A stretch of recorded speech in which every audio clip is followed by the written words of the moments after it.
दोस्तों नमस्कार। एक बहुत बड़ी खुशखबरी बिहार सरकार की तरफ से आज दी गई है। आज दिनांक 10/4/2023 को। और ये खुशखबरी है शिक्षा विभाग की तरफ से।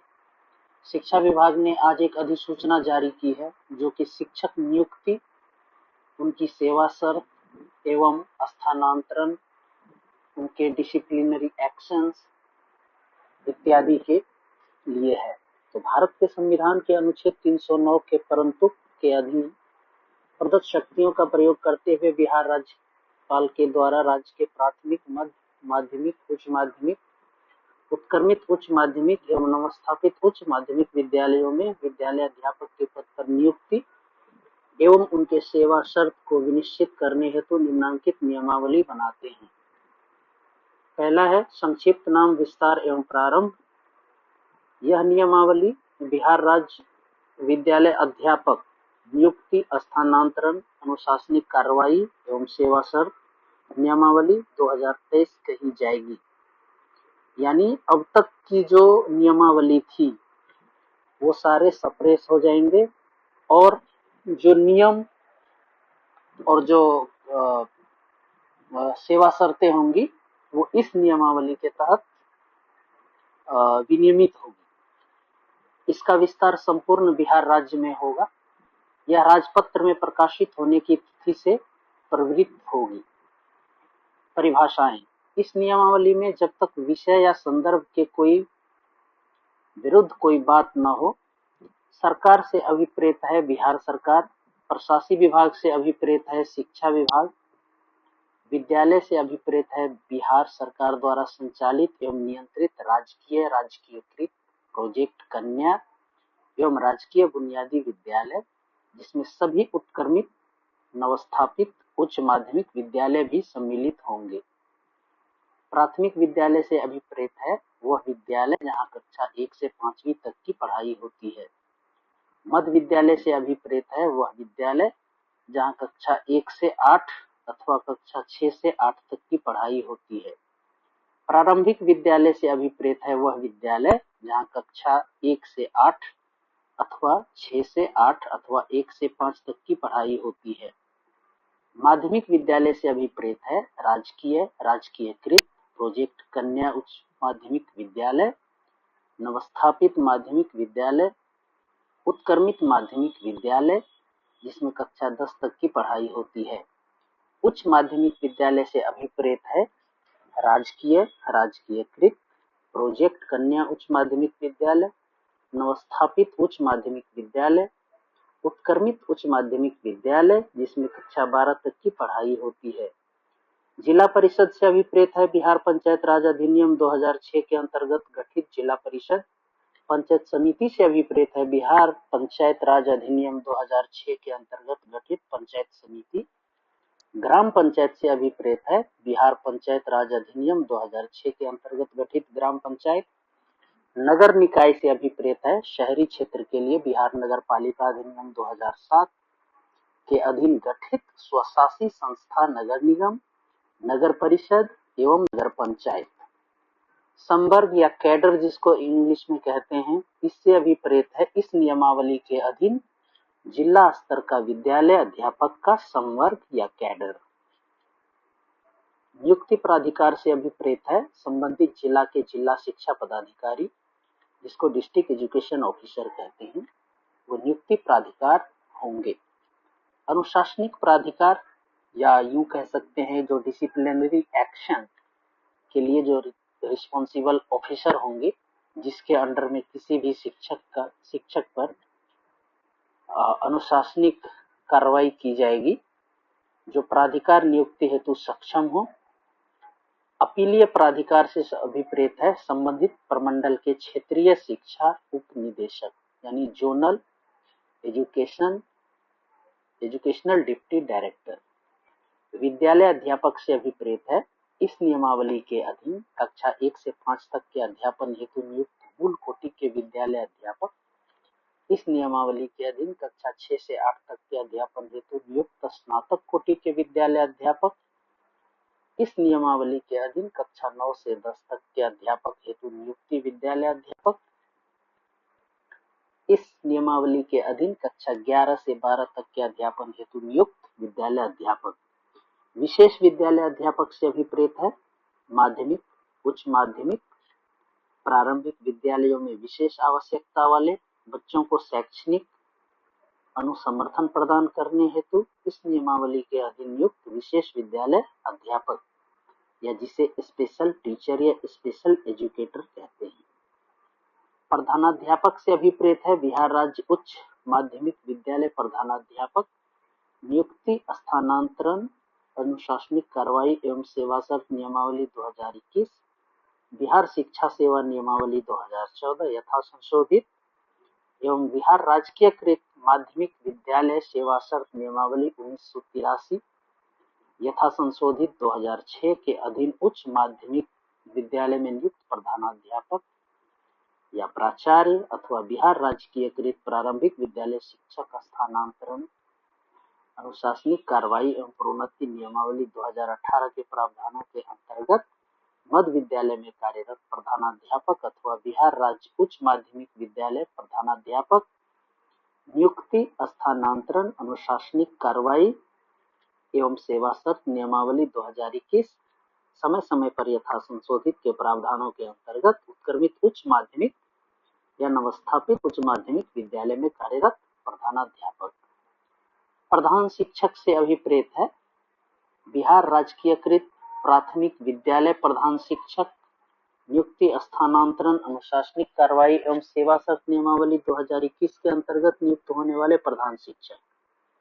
पूर्व से नियुक्त पंचायती राज संस्था एवं नगर निकाय संस्था अंतर्गत नियुक्त शिक्षक से अभिप्रेत है बिहार जिला परिषद माध्यमिक एवं उच्च माध्यमिक शिक्षक। नियोजन एवं सेवा शर्त नियमावली 2006 समय समय पर यथा संशोधित बिहार जिला परिषद माध्यमिक एवं उच्च माध्यमिक विद्यालय सेवा नियुक्ति, प्रोन्नति, स्थानांतरण, अनुशासनिक कार्रवाई एवं सेवा शर्त नियमावली 2020 बिहार नगर निकाय माध्यमिक एवं उच्च माध्यमिक शिक्षक नियोजन एवं सेवा शर्त नियमावली 2006 समय समय पर यथा संशोधित बिहार नगर निकाय माध्यमिक एवं उच्च माध्यमिक विद्यालय सेवा नियुक्ति, प्रोन्नति, स्थानांतरण, अनुशासनिक कार्रवाई एवं सेवा शर्त नियमावली 2020 बिहार पंचायत प्रारंभिक शिक्षक नियोजन एवं सेवा शर्त नियमावली 2012 समय समय पर यथा संशोधित बिहार पंचायत प्रारंभिक विद्यालय सेवा नियुक्ति, प्रोन्नति, स्थानांतरण, अनुशासनिक कार्रवाई एवं सेवा शर्त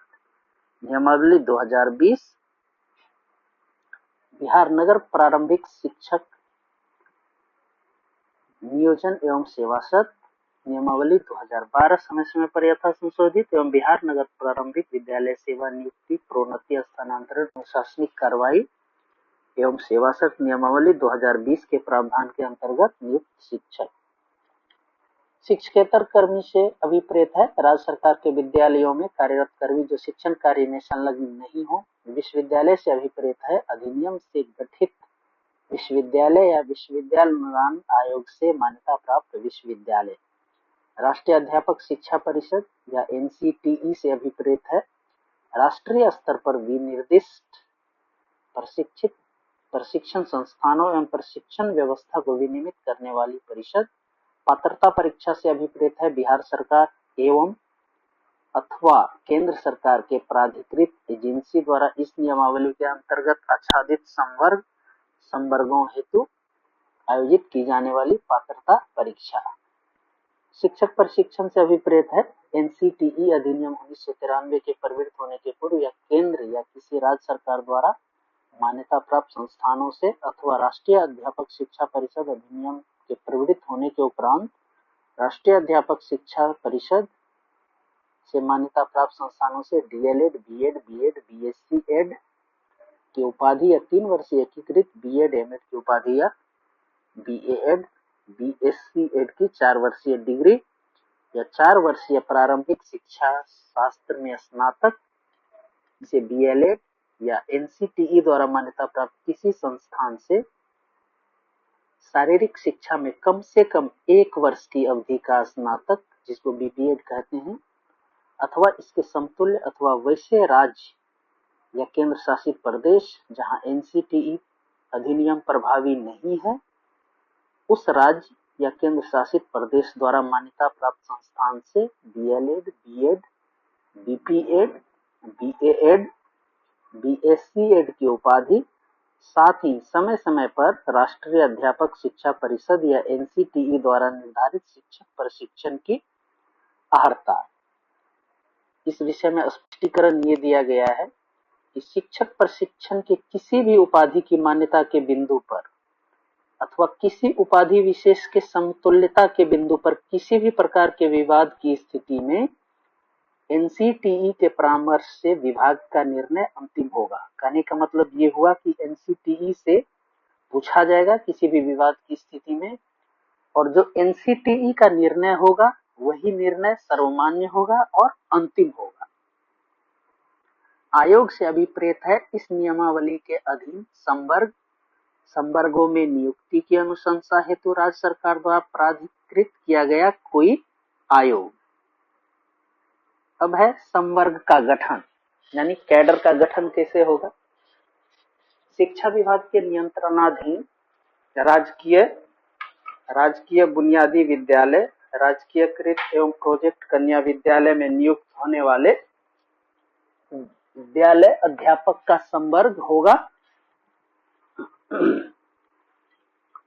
प्राथमिक एवं मध्य विद्यालय के मूल कोटि एवं स्नातक कोटि के विद्यालय अध्यापक तथा माध्यमिक विद्यालय एवं उच्च माध्यमिक विद्यालय में विषयवार विद्यालय अध्यापक का अलग अलग संवर्ग होगा। यानी जो टीचर की कैटेगरी होगी उनका कैडर क्या है वो अलग अलग होगा। यह संवर्ग या ये कैडर जो बनेगा ये जिला स्तर का होगा। विद्यालय अध्यापक के सभी पद सीधी नियुक्ति से भरे जाएंगे, यानी जो प्रमोशन होंगे इसमें प्रमोशन से नहीं, ये क्या होंगे डायरेक्ट रिक्रूटमेंट के थ्रू भरे जाएंगे। विद्यालय अध्यापक के पद पर नियुक्ति हेतु अनिवार्य अर्हता या जिसको एलिजिबिलिटी कहते हैं वो निम्न प्रकार से होगी।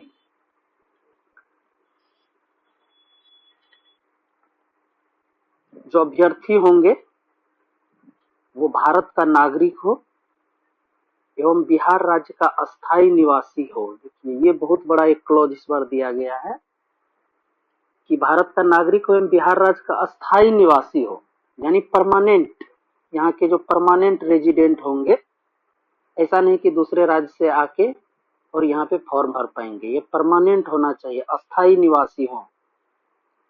विद्यालय अध्यापक के पद पर नियुक्ति हेतु राष्ट्रीय अध्यापक शिक्षा परिषद द्वारा समय समय पर निर्धारित शैक्षणिक एवं प्रशैक्षणिक योग्यता धारित करता हो, यानी एनसीटीई के द्वारा जो ट्रेनिंग होते हैं वहां से वो एनसीटीई के मान्यता प्राप्त संस्थान से वो ट्रेंड हो।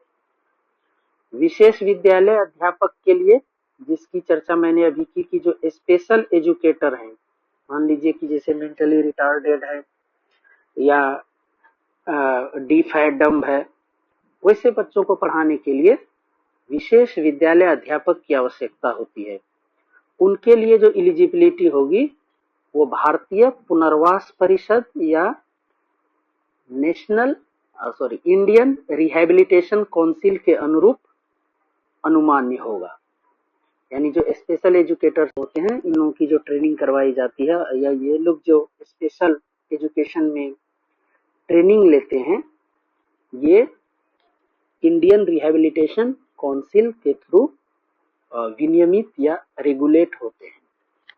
चलिए नेक्स्ट है कि राज्य सरकार एवं केंद्र सरकार द्वारा समय समय पर आहूत शिक्षक पात्रता परीक्षा, चाहे वो स्टेट गवर्नमेंट के द्वारा कंडक्ट कराया गया टीईटी हो जिसे हम लोग स्टेट या बीटेट बोल सकते हैं हो, या नहीं तो सेंट्रल गवर्नमेंट के द्वारा जो पात्रता परीक्षा ली जाती है दैट इज कॉल्ड सीटेट, तो इसकी अनिवार्यता होगी और इसमें उत्तीर्ण हो, यानी इसको पास करा हुआ हो। परंतु इसमें देखिए इसमें एक क्लॉज ऐड किया गया है, परंतु वर्ष 2012 से पूर्व नियुक्त एवं कार्यरत शिक्षक जो 2012 से पहले नियुक्त हुए और जो अभी कार्यरत हैं शिक्षक, जो दक्षता परीक्षा उत्तीर्ण होंगे के लिए शिक्षक पात्रता परीक्षा में उत्तीर्णता अनिवार्य नहीं होगी, क्योंकि आप लोगों को पता है कि जो पुराने टीचर्स जो रिक्रूट हुए थे 2012 से पूर्व, उन लोगों के लिए दक्षता परीक्षा का आयोजन किया गया था। तो उन लोगों के लिए शिक्षक पात्रता परीक्षा में उत्तीर्णता के लिए छूट दी गई, क्योंकि वो लोग दक्षता परीक्षा के पार्ट थे। विषय विशेष के लिए अलग से विशेष अर्हता का निर्धारण विभाग द्वारा जारी किया जाएगा।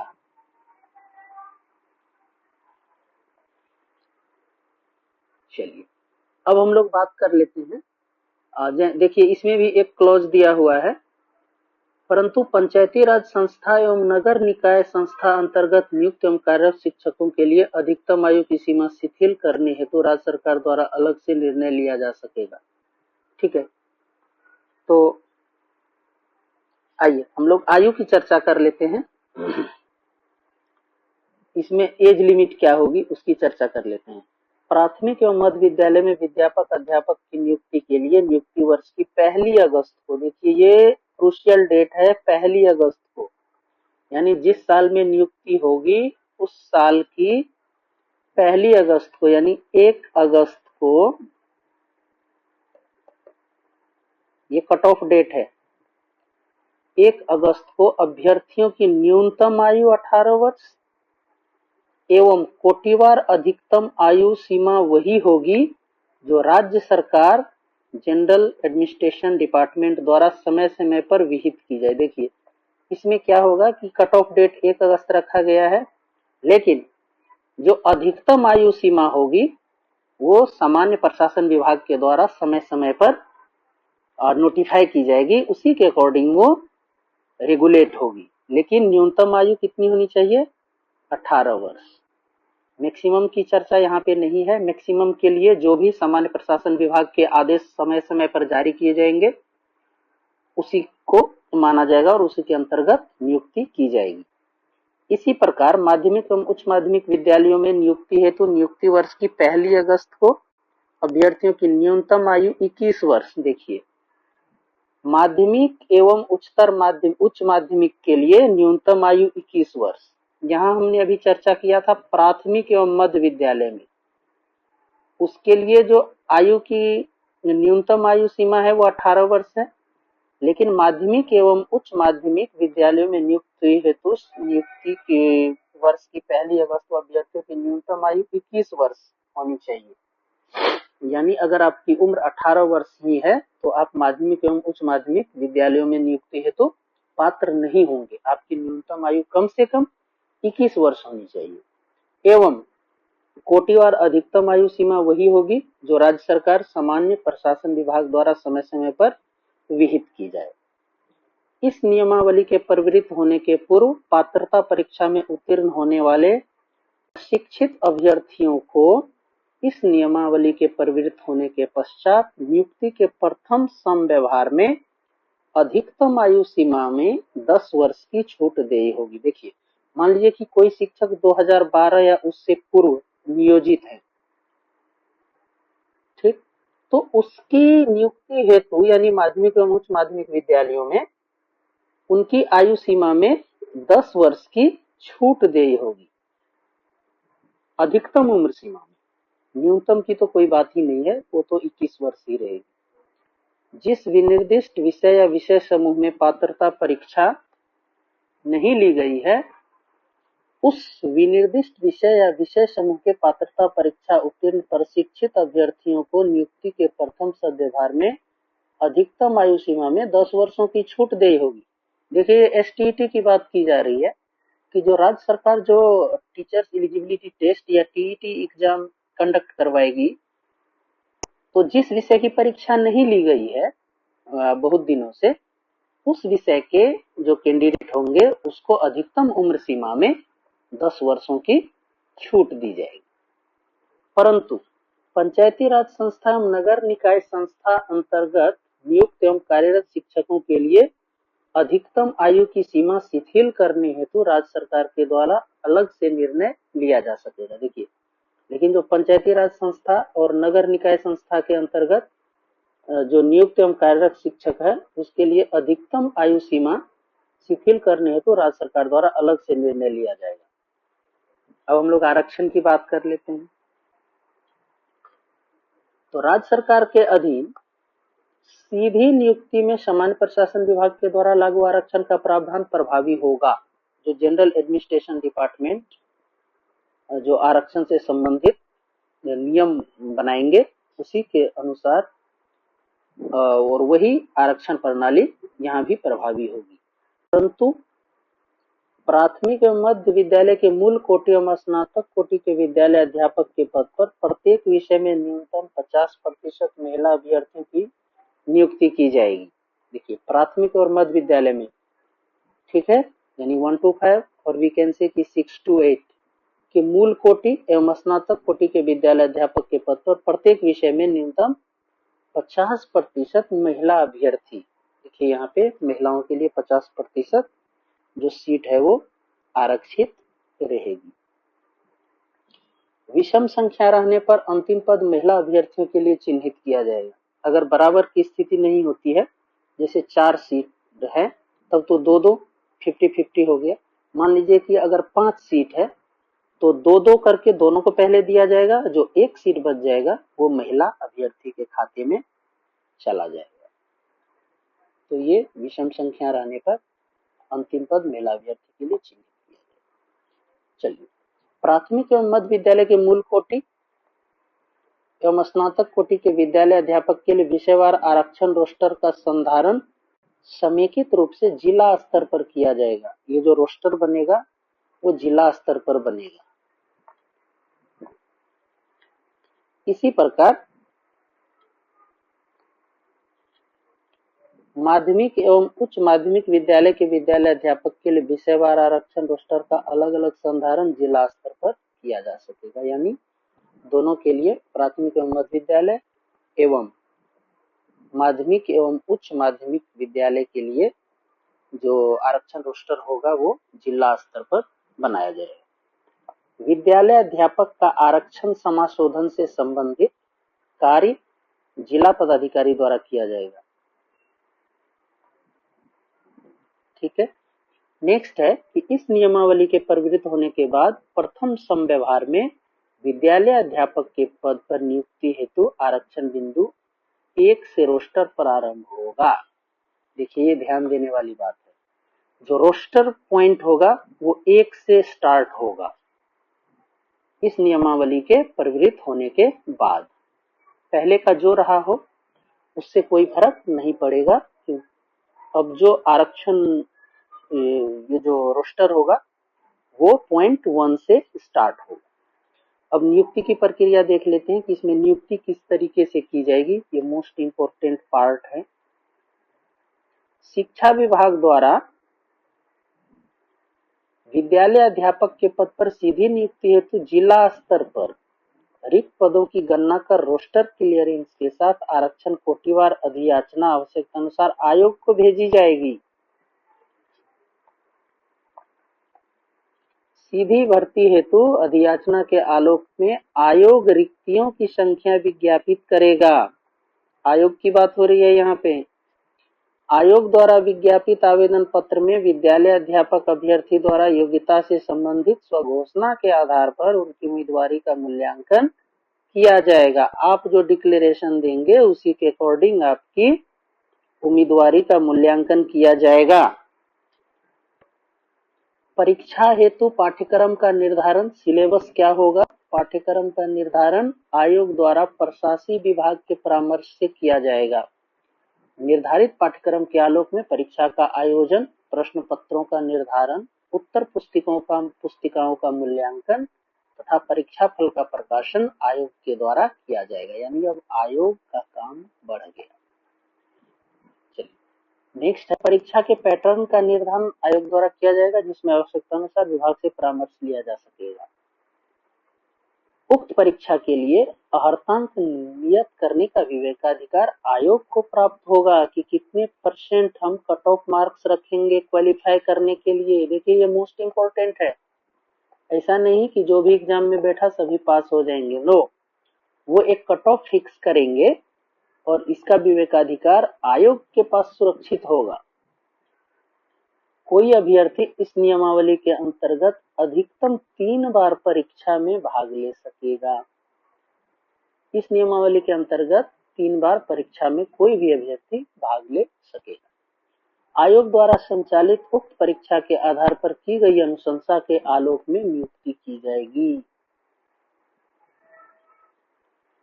चलिए, तो अब इसमें जो आयोग है उसका काम काफी महत्वपूर्ण हो गया है और जो पहले जैसे तैसे शिक्षकों की बहाली हो जाती थी, अब उस पे अंकुश लगेगा क्योंकि आयोग बीच में आ गए हैं। आयोग द्वारा की गई अनुशंसा नियुक्ति का अधिकार तब तक नहीं प्रदान करेगी जब तक कि यथावश्यक प्रमाण पत्रों की जांच, देखिए ये मोस्ट इम्पोर्टेंट है, जांच के उपरांत प्रशासनिक विभाग द्वारा संतुष्ट न हो जाए कि अभ्यर्थी विद्यालय अध्यापक के पद पर नियुक्ति होने के लिए सभी दृष्टियों से उपयुक्त हैं। तो भाई अब इसमें क्या कर दिया गया है, जो आपका सर्टिफिकेट का वेरिफिकेशन है वो अच्छे तरीके से होगा और जब तक पूरी तरह से वेरीफाई ना हो जाए, ऑथेंटिसिटी की जांच ना हो जाए, तब तक आपकी पोस्टिंग नहीं दी जाएगी और आपके नाम की अनुशंसा नहीं की जाएगी। पंचायती राज संस्था एवं नगर निकाय संस्था के अंतर्गत नियुक्त एवं कार्यरत शिक्षक इस संवर्ग में नियुक्ति के लिए नियम 7 में अंकित नियुक्ति प्रक्रिया में भाग लेने के लिए पात्र होंगे, जो कि हमने अभी ये जो 8 पॉइंट चर्चा किए हैं वो सब इन पे भी लागू होगा। इस संबंध में आवश्यकता अनुसार प्रक्रिया का निर्धारण राज्य सरकार के द्वारा अलग से किया जा सकेगा और इसके विषय में अधिक जानकारी है वो बाद में प्रकाशित की जाएगी राज्य सरकार के द्वारा। प्रमाण पत्रों की जांच किस तरीके से होगी वो देखिए। नियुक्ति प्राधिकार का यह दायित्व होगा, जो अपॉइंटिंग ऑथोरिटी है उसका ये दायित्व होगा कि वे नियुक्ति पत्र निर्गत करने के पूर्व, ऐसा नहीं कि नियुक्ति पत्र दे दिया और उसके बाद, ये क्लियर कट इसमें लिखा हुआ है कि नियुक्ति पत्र निर्गत करने के पूर्व शैक्षणिक यानी एजुकेशनल डॉक्यूमेंट, जो प्रशैक्षणिक हैं, जो ट्रेनिंग का सर्टिफिकेट है एवं अगर एक्सपीरियंस मांगी गई है तो अनुभव संबंधी प्रमाण पत्रों सहित अन्य प्रमाण पत्रों की यथावश्यक जांच करा लेंगे, परंतु कार्य हित में औपबंधिक नियुक्ति पत्र निर्गत किया जा सकता है। देखिए एक ये इसमें पॉइंट ऐड किया गया है। एक्चुअली होता क्या है कि ये जो डॉक्यूमेंट वेरिफिकेशन या सर्टिफिकेट की जो जांच होती है वो एक लंबी प्रक्रिया हो जाती है। तो कार्य हित में यानी अगर शिक्षक को अगर नियुक्ति पत्र नहीं दिया गया तो कार्य बाधित होगी, बच्चों की पढ़ाई बाधित होगी, तो उस केस में क्या किया गया है कि औपबंधिक नियुक्ति पत्र निर्गत किया जा सकेगा, जो कि प्रोविजनल अपॉइंटमेंट लेटर होगा एवं विभाग द्वारा निर्धारित समय सीमा के अंदर प्रमाण पत्रों का सत्यापन कराया जा सकता है। ठीक है, और अगर सभी सत्यापन में सभी सर्टिफिकेट अगर सही पाए जाते हैं तो उनको एक फाइनल नियुक्ति पत्र दे दिया जाएगा। चलिए, प्रमाण पत्र जाली या गलत पाए जाने की स्थिति में नियुक्ति रद्द कर दी जाएगी। वेतन आदि के मद में दिए गए राशि की वसूली की जाएगी, यानी जिसको रिकवरी बोलते हैं। अपॉइंटमेंट कैंसिल और उसके बाद क्या है, वसूली भी की जाएगी। Bihar and Orissa public demand recovery act 1914 के प्रावधानों के तहत करते हुए अन्य कानूनी कार्रवाई, यानी आप पे FIR भी किया जा सकता है, आपको आगे की परीक्षाओं से वंचित भी किया जा सकता है, आप पे 420 का केस भी हो सकता है। चलिए, परिवीक्षा अवधि या जिसको प्रोबेशन पीरियड कहते हैं, ये वो अवधि होती है जिसमें किसी भी सरकारी जो नौकर होते हैं, चाहे वो किसी भी डिपार्टमेंट का हो, एक परिवीक्षा अवधि रखी जाती है जिसको प्रोबेशन पीरियड कहते हैं और उस दौरान उनके कार्य करने की शैली और कार्य करने के लिए वो फिट है कि नहीं तथा अन्य कोड ऑफ कंडक्ट को वो फॉलो कर रहे हैं कि नहीं, उसको परखने के लिए एक अवधि फिक्स की जाती है, जो कि विभिन्न विभागों में अलग अलग समय तक होते हैं। किसी में 1 साल होता है, किसी में 2 साल होता है, किसी में 3 साल तक भी होता है। तो आइए इसमें चर्चा करते हैं, इसमें देखते हैं कि क्या है।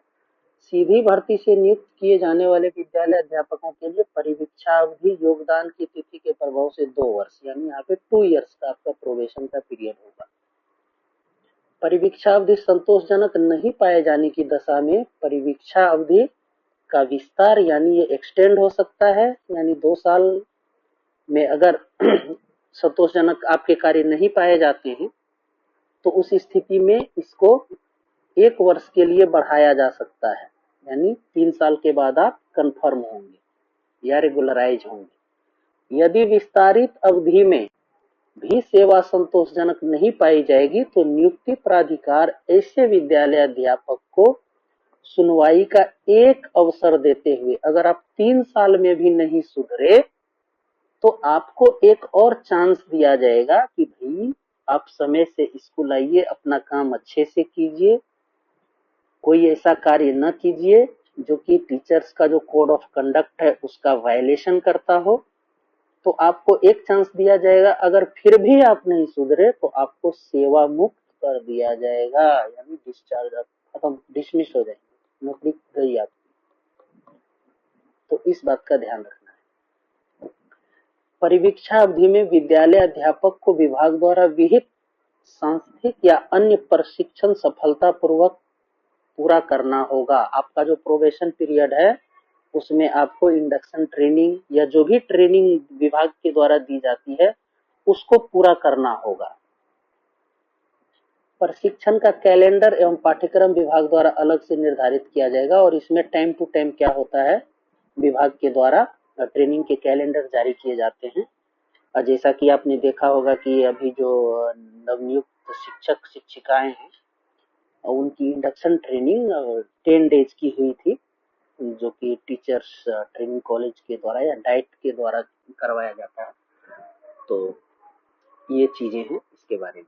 अब आइए संपुष्टि, यानी आपका कंफर्मेशन, सर्विस का कंफर्मेशन, आप रेगुलराइज कब होंगे उसकी चर्चा की गई है कि आप परमानेंट कब होंगे।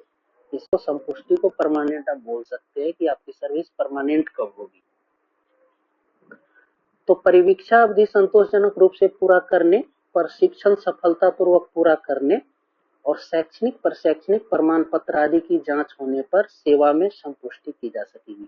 ठीक है, आपने प्रोबेशन पीरियड अच्छे से क्लियर कर लिया, उसके बाद आपने जो ट्रेनिंग है उसको कर लिया जो कि डिपार्टमेंट के द्वारा करवाया जाएगा आपको, और आपके जो शैक्षणिक प्रशैक्षणिक प्रमाण पत्र है वो अगर जांच पड़ताल हो गई उसकी तो उसके बाद आप सर्विस में हो जाएंगे कंफर्म। ठीक है, फिर आपको हटाना मुश्किल होगा। हाँ, लेकिन आप बाद में भी हटाए जा सकते हैं अगर कोड ऑफ कंडक्ट को फॉलो नहीं किया तो। आप एक शिक्षक के रूप में नियुक्त हो रहे हैं तो शिक्षक के लिए जो विनिर्दिष्ट कोड ऑफ कंडक्ट है उसको आप फॉलो करेंगे। चलिए, वरीयता सूची या सीनियोरिटी लिस्ट जिसको बोलते हैं, प्राथमिक और मध्य विद्यालयों के विद्यालय अध्यापक की विषयवार समेकित वरीयता सूची होगी। देखिए इसमें सब्जेक्ट वाइज क्या होगा, इसमें सीनियोरिटी लिस्ट बनेगी। माध्यमिक एवं उच्च माध्यमिक विद्यालयों के विद्यालय अध्यापक की विषयवार वरीयता सूची अलग अलग होगी, यानी माध्यमिक का अलग होगा और उच्च माध्यमिक का अलग होगा। आपसी वरीयता सामान्य प्रशासन विभाग द्वारा निर्धारित सिद्धांत के अनुरूप होगी।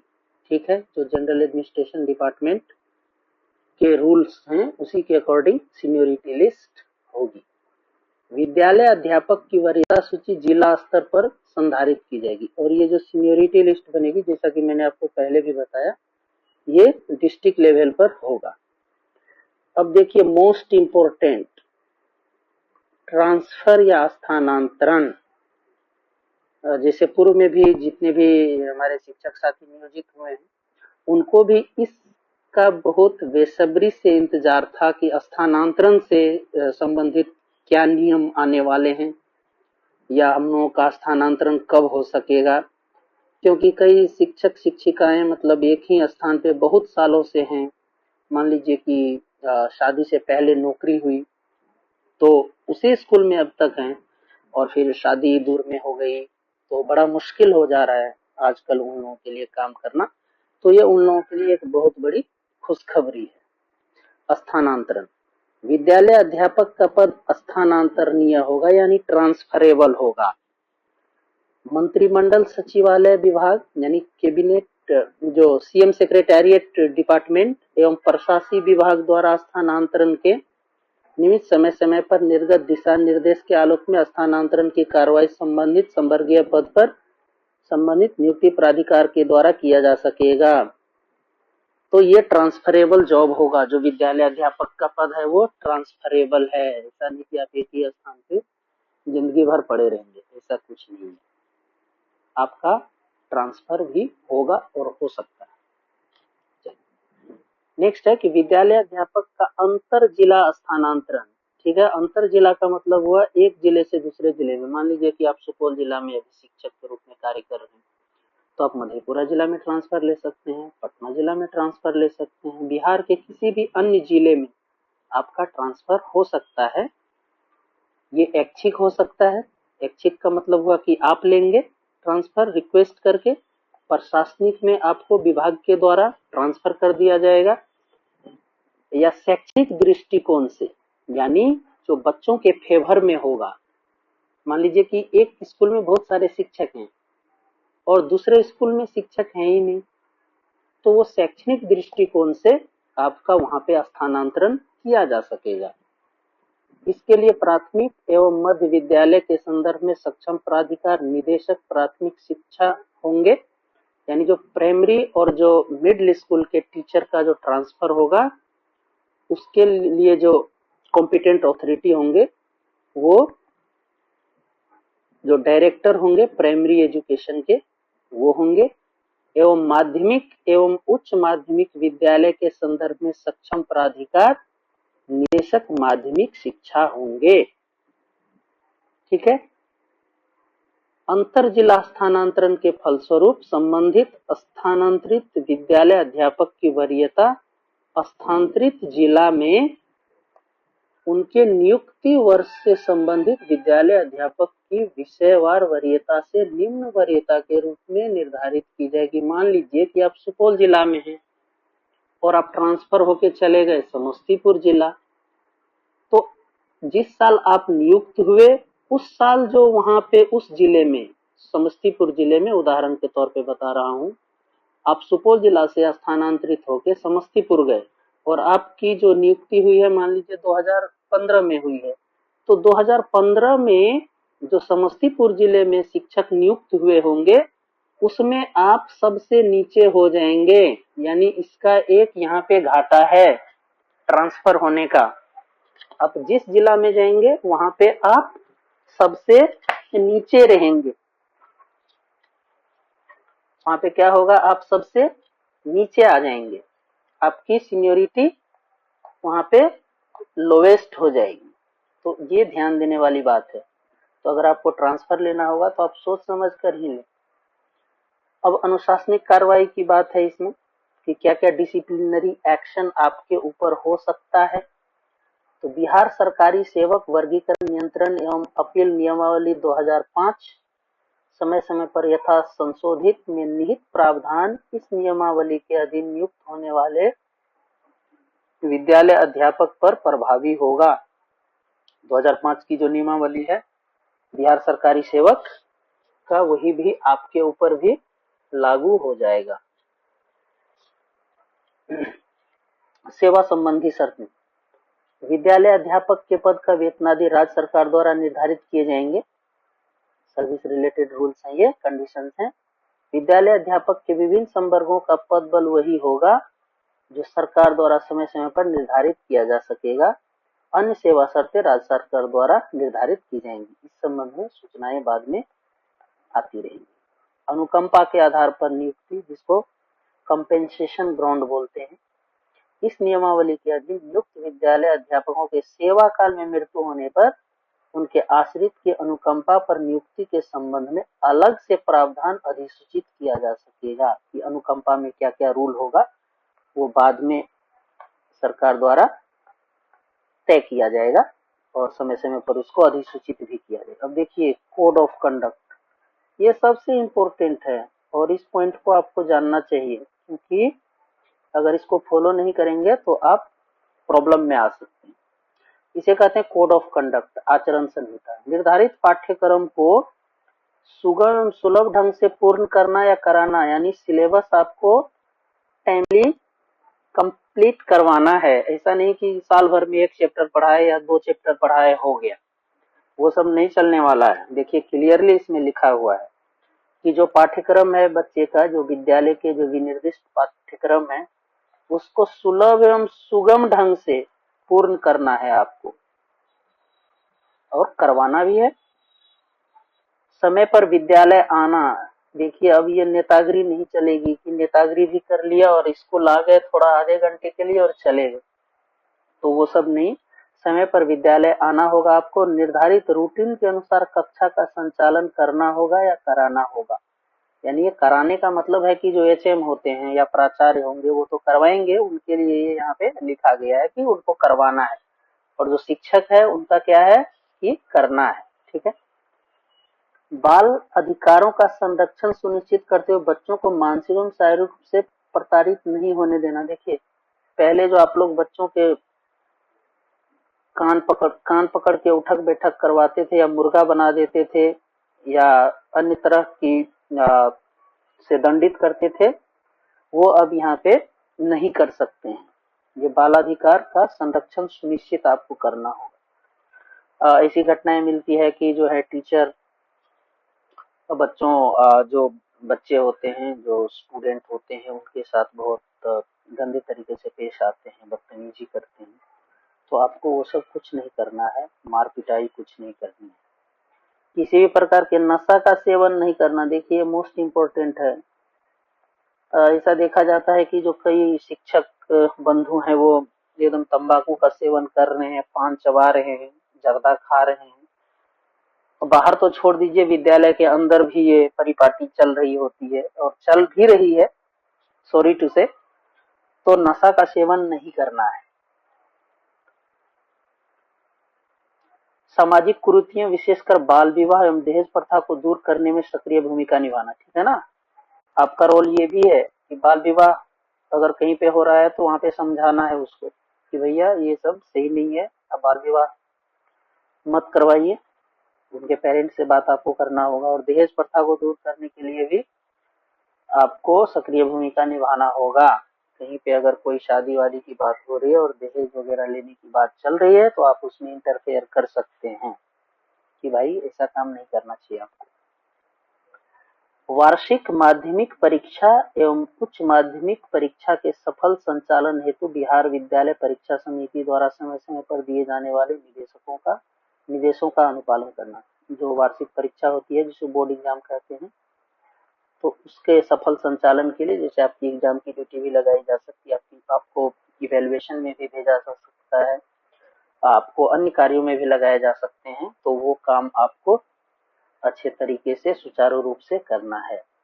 विद्यालय अध्यापक पर बिहार सरकारी सेवक आचार संहिता 1976 समय समय पर यथा संशोधित में निहित प्रावधान प्रभावी होंगे।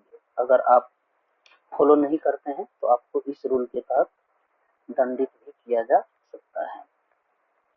अब शिकायत एवं अपील, मान लीजिए कि आपको कोई शिकायत करनी है तो आप कहाँ शिकायत करेंगे? तो इसके लिए इस नियमावली के अधीन नियुक्ति संबंधी शिकायत, अपील तथा इस नियमावली के अधीन कार्यरत विद्यालय अध्यापक की सेवा शर्त से जुड़े मामलों पर अपील सुनकर विनिश्चय करने की शक्ति क्षेत्रीय शिक्षा उपनिदेशक की होगी। ठीक है। ये जो रीजनल एजुकेशनल डिप्टी डायरेक्टर होते हैं उनकी ये जिम्मेदारी होगी। आप उनके पास अपनी अपील लेकर जा सकते हैं। मान लीजिए कि आप शिक्षक है और कोई प्रधानाध्यापक या प्रधानाचार्य आपके साथ बदसलूकी करते हैं या अपने वो उनके जो कार्य क्षेत्र है उससे बाहर आके वो आचरण करते हैं, तो आप इसकी शिकायत संबंधित क्षेत्रीय शिक्षा उपनिदेशक को कर सकते हैं और आपके समस्या का समाधान अवश्य होगा। अब इसमें कुछ प्रकेंद्र दिए गए हैं, उसकी चर्चा कर लेते हैं। ये क्या है? बिहार जिला परिषद माध्यमिक एवं उच्च माध्यमिक शिक्षक नियोजन एवं सेवा शर्त नियमावली 2006 समय समय पर यथा संशोधित। बिहार जिला परिषद माध्यमिक एवं उच्च माध्यमिक विद्यालय सेवा नियुक्ति प्रोन्नति स्थानांतरण अनुशासनिक कार्रवाई एवं सेवा शर्त नियमावली 2020। बिहार नगर निकाय माध्यमिक एवं उच्च माध्यमिक शिक्षक नियोजन एवं सेवा शर्त नियमावली 2006 समय समय पर यथा संशोधित। बिहार नगर निकाय माध्यमिक एवं उच्च माध्यमिक विद्यालय सेवा नियुक्ति प्रोन्नति स्थानांतरण अनुशासनिक कार्रवाई एवं सेवा शर्त नियमावली 2020। बिहार पंचायत प्रारंभिक शिक्षक नियोजन एवं सेवा शर्त नियमावली 2012 समय समय पर यथा संशोधित। बिहार पंचायत प्रारंभिक विद्यालय सेवा नियुक्ति प्रोन्नति स्थानांतरण अनुशासनिक कार्रवाई एवं सेवा शर्त नियमावली 2020। बिहार नगर प्रारंभिक शिक्षक नियोजन एवं सेवा शर्त नियमावली 2012 समय समय पर यथा संशोधित एवं बिहार नगर प्रारंभिक विद्यालय सेवा नियुक्ति प्रोन्नति स्थानांतरण अनुशासनिक कार्रवाई एवं सेवा शर्त नियमावली 2020 के प्रावधान के अंतर्गत नियुक्त व्यक्ति इस नियमावली से शासित संवर्गों में उनकी नियुक्ति के लिए किए गए विशिष्ट प्रावधान के अतिरिक्त इस नियमावली के अन्य प्रावधान के तहत कोई दावा नहीं कर सकेंगे। यानी ये जो यहाँ पे वर्णित नियमावली है, जो कि शुरू से 2006 से इसमें बात की जा रही है कि 2006 से अब तक के जितने भी नियमावली आए हैं, इसके बाहर आप कुछ नहीं कर पाएंगे, आपको इनको मानना पड़ेगा। उपर्युक्त उपखंडिका 1 में, यानी ये जो उपखंडिका 1 है यहाँ पे, इसमें वर्णित नियमावली के अंतर्गत इस नियमावली के प्रभावी होने की तिथि के उपरांत कोई नई नियुक्ति नहीं की जा सकेगी। जिला संवर्ग के सहायक शिक्षक एवं प्रमंडलीय संवर्ग के सहायक शिक्षक, जिसे मरणशील संवर्ग पूर्व में घोषित किया जा चुका है, पर यह नियमावली प्रभावी नहीं माना जाएगा। जिला कैडर के जो सहायक शिक्षक हैं और प्रमंडलीय संवर्ग के जो सहायक शिक्षक हैं, वो इस नियम से प्रभावी नहीं होंगे। ये नियमावली उन पे लागू नहीं होगी, उनको डेड कैडर माना गया है, यानी मरणशील संवर्ग घोषित किया जा चुका है। प्रशासकीय विभाग इस नियमावली के किसी भी प्रावधान को स्पष्ट कर सकेगी तथा इसी लागू कराने में उत्पन्न कठिनाई को दूर कर सकेगी। बिहार सरकार के राज्यपाल से दीपक कुमार सिंह, अपर मुख्य सचिव शिक्षा विभाग। तो आशा करता हूं दोस्तों कि ये जो नई नियमावली आई है बिहार सरकार के द्वारा, शिक्षा विभाग के द्वारा दिनांक 10 अप्रैल 2023 को, इससे संबंधित आपको कोई समस्या नहीं रह गई होगी। अब अगर फिर भी कोई समस्या या कोई डाउट रहती है तो आप मुझे कमेंट बॉक्स में मैसेज कर सकते हैं। आपके शंका का समाधान शीघ्र ही